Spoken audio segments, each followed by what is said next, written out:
Now, leading our bulletin this hour, President Cyril Ramaphosa will chair a cabinet meeting today to urgently address rolling blackouts. On Sunday, he held an urgent meeting with ministers and officials to discuss the crisis. Ramaphosa arrived back in the country on Tuesday from the UK. Stage 5 power cuts continue, with a possibility of being reduced to Stage 4 tomorrow. For more, we're joined by senior reporter Aviwe Mtila from the Union Buildings. Good morning, Aviwe. What do we know about the possibility of us being revised down to Stage 4? Is it something that is possibly going to be confirmed?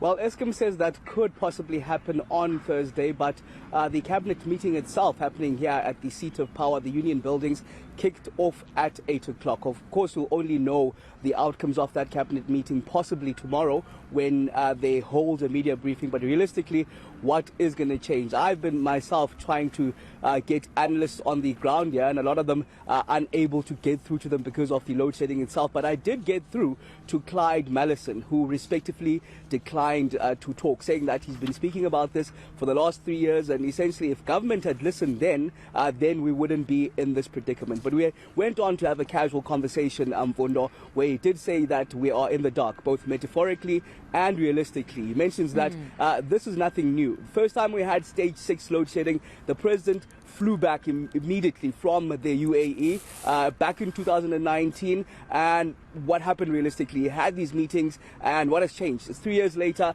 we're in the same boat. He's having the same cabinet meetings, but on the ground, what realistically has changed? He mentions that we have a wider infrastructure problem, but when it comes to the energy crisis, as much as we need emergency solar and wind, which could take up to 2 years at least to procure, he did mention that the other side of it is that we've got manufacturing mafias who will charge exorbitant prices, inflating those prices. So he mentions that we're caught between a rock and a hard place. But of course, it is an issue that we've been delving upon over the last week, speaking to even the MMC of Infrastructure, who painted out how aged our infrastructure is, mentioning, for example, the industrial substation that we were in yesterday that blew up over the weekend, leaving at least, well, many communities without electricity for 5 days, mentioning that when load shedding subsided and the electricity came back on, that surge of electricity caused that substation to blow up. And in fact, the many substations can't handle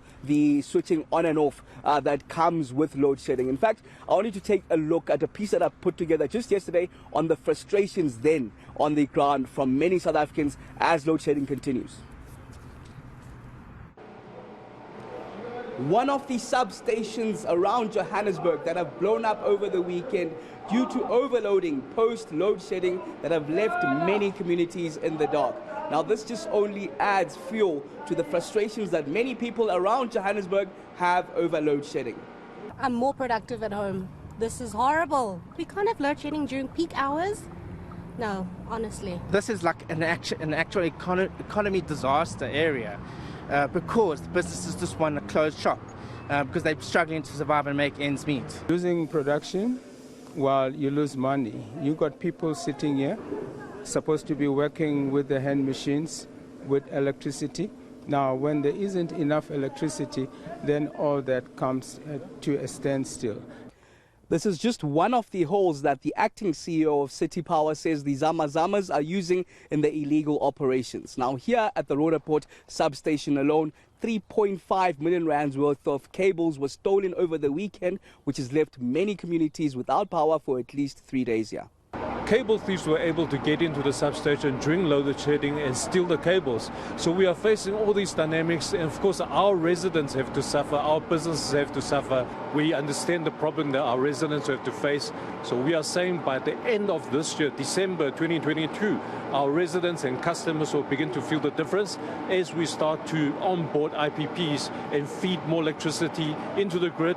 We do understand there are many good men and women within Eskom that's trying to do work, but simply we cannot rely on Eskom anymore. As City Power, City of Johannesburg, the government as well as Eskom scramble to grapple with load shedding, it's the South African economy and its people that continue to suffer the most. Aviwe Mtila, Johannesburg.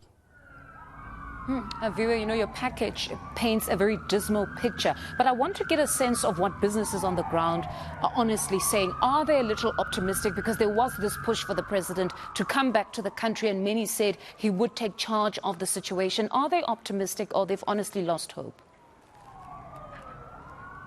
What is he going to change is the response that I get from many people when I ask that question quite pointedly. They're suffering on the ground, and as I alluded in the package, it's the economy really that's being dealt a heavy blow alongside many of its citizens. So they hope that some inkling of change will happen, but a lot of them even have closed shop already in areas such as Melville, where I visited myself, restaurants there, and when I looked now, they're no longer there. It's a sad situation, which begs the question, what is this cabinet meeting going to change, or what is going to happen realistically on the ground? Remember when Andre Director came in some 2 years ago, he promised that within 18 months, load shedding would be a thing of the past. It seems like Eskom still hasn't come to grasp and grappling with the scourge of load shedding more than 2 years later since the CEO came in. So maybe what could happen then there? Are there stern decisions that need to be taken around that? What could happen in the interim, given that we're having aging infrastructure that seems to go on aging? So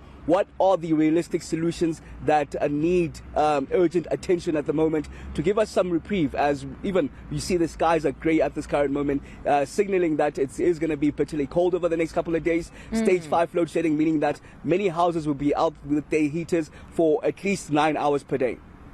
No, let's hope there are some positive outcomes coming out of that cabinet meeting behind you in that very, very important building. Aviwe, we'll leave it there for now. That's senior reporter Aviwe Mtila monitoring that particular situation for us as the meeting continues. Started at 8, in fact. To KZN now.